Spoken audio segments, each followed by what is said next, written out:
This channel does not promote any violence, harmful, or illegal activities. All content provided by this channel is meant for an educational and information purpose only.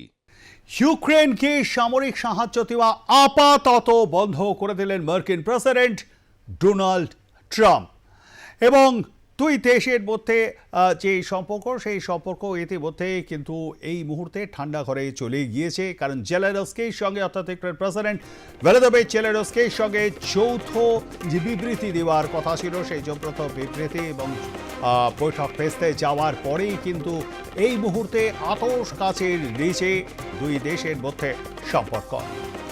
আমরা এই নিয়ে কথা বলবো। আমাদের সঙ্গে রয়েছেন বিশিষ্ট আন্তর্জাতিক সম্পর্ক বিশেষজ্ঞ অধ্যাপক রাজাগোপাল ধর চক্রবর্তী।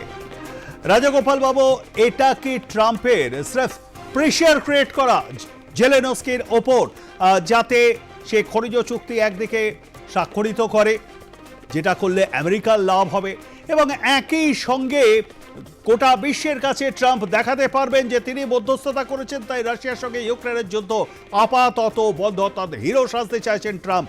কি মনে হয় রাজাগোপাল বাবু? হ্যাঁ, দেখুন, ঠিকই আপনি যে প্রসঙ্গটা তুলেছেন সঠিক, তবে কতগুলো কথাও খুব গুরুত্বপূর্ণ। যে একটা হচ্ছে যে ইউক্রেন রাশিয়ার সঙ্গে যুদ্ধ করছে। এখন একটা দেশ যদি আরেকটা দেশের সঙ্গে যুদ্ধ করে, তাকে তার আর্থিক সামরিক যে পরিস্থিতি বিবেচনা করে যুদ্ধ করতে হয়। আমি যুদ্ধ করব অন্য দেশের কি সাহায্য আসবে না আসবে তার উপর ভিত্তি করে, তাহলে যুদ্ধে না যাওয়াই উচিত ছিল। তখন তার উচিত ছিল যে পুতিনের যে বক্তব্য সেগুলো শোনা এবং বিশ্ববাসীকে জানানো, এবং কি করে সেটা যুদ্ধ মেটানো যায় সেই দিকেই যাওয়ার চেষ্টা নানানভাবে। কিন্তু সেটা হয়নি, সেটা খুব দুর্ভাগ্যে সেটা করেনি। কেন হয়নি বোঝাই যাচ্ছে যে জেলেনস্কি একটা ছোট্ট দেশ, মানে আর্থিক দিক থেকে যথেষ্ট তার অভাব রয়েছে, আর সামরিক দিক থেকে সেমন সে তৈরি নয়। সে তখনকার যারা প্রশাসন আমেরিকায় ছিল, বাইডেন প্রশাসন, তখনকার যারা ইউরোপের দেশগুলো ছিল, সবাই তাকে বলেছে তুমি যুদ্ধ করো, আমরা সাথে আছি। স্বাভাবিকভাবেই সে তখন আর শান্তির দিকে যায়নি, যুদ্ধের দিকেই গেছে এবং যথেষ্ট সাহায্য পেয়েছে। আমাদের যে ট্রাম্পের কথা যদি বিশ্বাস করতে হবে, প্রায় 300-350 বিলিয়ন ডলার নাকি আমেরিকা দিয়েছে। তো ব্যাপক ব্যাপার। সুতরাং এখন আমেরিকা বলছে আর টাকা দেব না। এখন আমেরিকার বক্তব্য যে আমরা কেন অন্য দেশের যুদ্ধের জন্য টাকা দিতে যাব, আর সেই টাকাটা তো আমাদের দেশের জনগণের কাজে লাগতে পারে।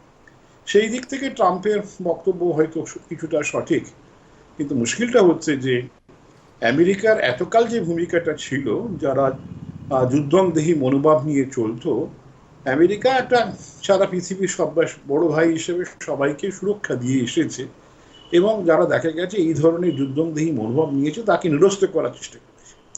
পুতিন দেখা যাচ্ছে যে তার একটা আগ্রাসী মনোভাব। আমরা দেখলাম 2014 সালে ইউক্রেনের ক্রিমিয়া, সেটা একটা বিরাট খনিজ এলাকা, সে দখল করে নিয়েছে, ফেরত দেওয়ার নাম নেই, ফেরত দেবেও না হয়তো।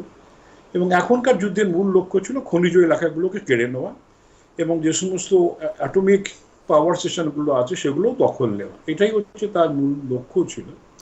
এবং উনি ভদ্রভাবে হয়তো ইউক্রেনকে বলতে পারতেন তোমরা রাশিয়ার সঙ্গে এসে যাও, সেটাও উনি বলেননি বা বোঝাতে পারেননি।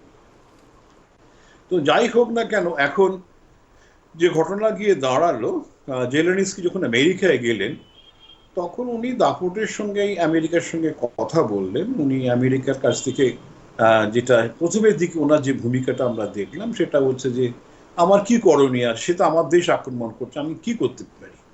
এবং যখনই বারবার বলা হয়েছে ডিপ্লোমেসি, তখন ডিপ্লোমেসি কাকে বলে, হ্যাঁ, যে আমাকে এরকমভাবে কেড়ে নিচ্ছে তার সঙ্গে আমি কি কথা বলবো। যাই হোক, পরবর্তীকালে সে অবশ্য বলেছে যাও আমার খনিজ সম্পদ নাও, তোমরা আমাকে রক্ষা করো। কিন্তু আমেরিকা যদি না আসে, ইউরোপীয় দেশগুলো কিন্তু দেখা গেল আমেরিকার এই ভূমিকার ফলে ইউরোপের সবকটা দেশ কিন্তু প্রায় যে সমস্ত দেশগুলো ম্যাটার করে সব এক কাট্টা হয়ে গেছে। তারা মনে করছে রাশিয়া যদি এভাবে এগোতে থাকে, আজকের ইউক্রেন, কালকের পোল্যান্ড, পরশুদিন ইস্তোনিয়া, লাটভিয়া দখল করে নিতে পারে। কিন্তু পুতিনের এই সাংঘাতিক সামরিক যে আগ্রাসী মনোভাব, সেটা অত্যন্ত ইউরোপের পক্ষে ক্ষতিকর। সেই জায়গায় দাঁড়িয়ে ইউরোপের দেশগুলো সবাই এক কাট্টা হয়ে গেছে কিন্তু হবেটা কি, ইউরোপে তো সে সামরিক শক্তি সেই রকম জায়গায় নেই যে সেভাবে তারা ইউক্রেনকে বাঁচাতে পারবে। ইউক্রেনে সেটা বুঝতে পারছে যে আমেরিকার সাহায্য ছাড়া পুতিনের সঙ্গে লড়াই করা বেশ ডিফিকাল্ট। তো যাই হোক, এমন একটা জায়গার পৃথিবী এসে হাজির হয়েছে যে যারা এতকাল রক্ষা করে গেছে সে আমেরিকা, সে আমেরিকার ভূমিকা যেভাবে পাল্টে যাচ্ছে বা আগামী দিনে হয়তো আরো ব্যাপকভাবে যাবে, তাতে এই সমস্ত দেশগুলো যথেষ্টই তারা অসহায় মনে করছে। আমরা জেলেনস্কি যে ভূমিকাটা দেখলাম, যেন অসহায় দেশের প্রেসিডেন্টের ভূমিকা দেখলাম, যিনি অপমানিত হলেন তবুও তিনি নিজেকে অসম্মান করলেন না, নিজেকে চোখে চোখ রেখে কথা বললেন, আবার পরে বুঝতে পারলেন যে দেশকে বাঁচাতে গেলে খনিজ সম্পদ তো যাবে। কিন্তু এই জায়গায় দাঁড়িয়ে ট্রাম্পের যেটা করা উচিত, যেটা হচ্ছে পুতিনকে বলা তুমি যুদ্ধ করতে যেও না, কিন্তু সেইটা ও করতে চাইছে না, সেটা বরঞ্চ জেলেনস্কিকে বলছে তো তোমার যা গেছে তা যাক। যাই হোক, এই জায়গায় দাঁড়িয়ে যুদ্ধ থামার মতন পরিস্থিতি তো নেই। যে জেলেনস্কি ও চাইছে যে যদি সাহায্য পাওয়া যায় যুদ্ধ চলুক, কিন্তু আমেরিকা বলছে আমার টাকা দেব না, সুতরাং তুমি যুদ্ধ করবে কি, তুমি চুক্তি করো, সন্ধি করো, পুতিনের সঙ্গে কথা বলো। আমেরিকা এই বক্তব্য। দেখা যাক এতে যুদ্ধ থামবে না যুদ্ধ বাড়বে, এটা আগামী দিনই বলবে।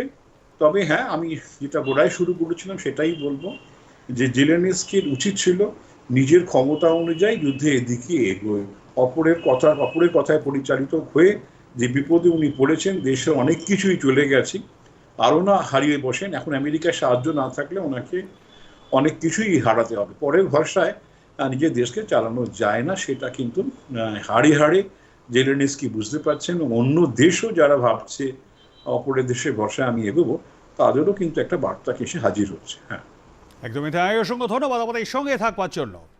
আমাদের সঙ্গে ছিলেন এই মুহূর্তে আন্তর্জাতিক সম্পর্ক বিশেষজ্ঞ অধ্যাপক রাজাগোপাল ধর চক্রবর্তী। এবং আপনারা শুনলেন তিনি খুব সুন্দরভাবে ব্যাখ্যা করলেন যে ইউক্রেনকে সামরিক সাহায্য নয়, ট্রাম্পের সঙ্গে জেলেনস্কি যৌথ বিবৃতি ভেস্তে যেতেই সিদ্ধান্ত হোয়াইট হাউসের। ইউক্রেনকে চাপে রাখতে এমন সিদ্ধান্ত ট্রাম্পের, এমনটাই মনে করছে ওয়াকিবহাল মহল।